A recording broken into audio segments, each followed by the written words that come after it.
Hello বন্ধুরা, পঞ্চমীর দিন রাতে আমরা চলে গেছিলাম বালির উদ্দেশ্যে রওনা হলাম। রাস্তার মধ্যে দিয়ে আলো দেখতে দেখতে চলে গেলাম, যদিও ঠাকুর দেখা শেষ হয়ে গেছিলো। এয়ারপোর্টটা খুব সুন্দর সাজিয়েছিল।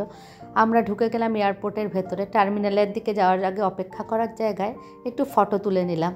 এই যে চলছি আমরা নিজেদের টার্মিনালের দিকে। যদিও এই ট্রিপটা 3 জনের ছিল, কিন্তু বলতে পারো এটা মামেরই ট্রিপ। ফ্লাইটে উঠে গেলাম। মালয়েশিয়ান এয়ারলাইন্স, খুব ভালো ব্যবস্থা, পিলো, ব্ল্যাঙ্কেট, চার্জার, টিভি, খাবারও খুব ভালো, হট ড্রিঙ্কস, সফট ড্রিঙ্কস সবই ওরা দেয়। কুয়ালালামপুর পৌঁছে গেলাম। টাইমটা খুব কম ছিল বলে বেশি ফটো তুলতে পারিনি।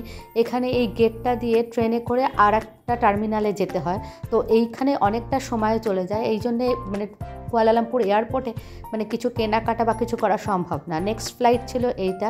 এখানেও খুব ভালো খাবার দাবারের ব্যবস্থা ছিল, টিভি ছিল এবং এয়ারলাইন্সের লোকেদের ব্যবহার খুব ভালো। এয়ারপোর্টে পৌঁছে গেছি, বালি এয়ারপোর্ট। নেক্সট ভিডিও আসছে।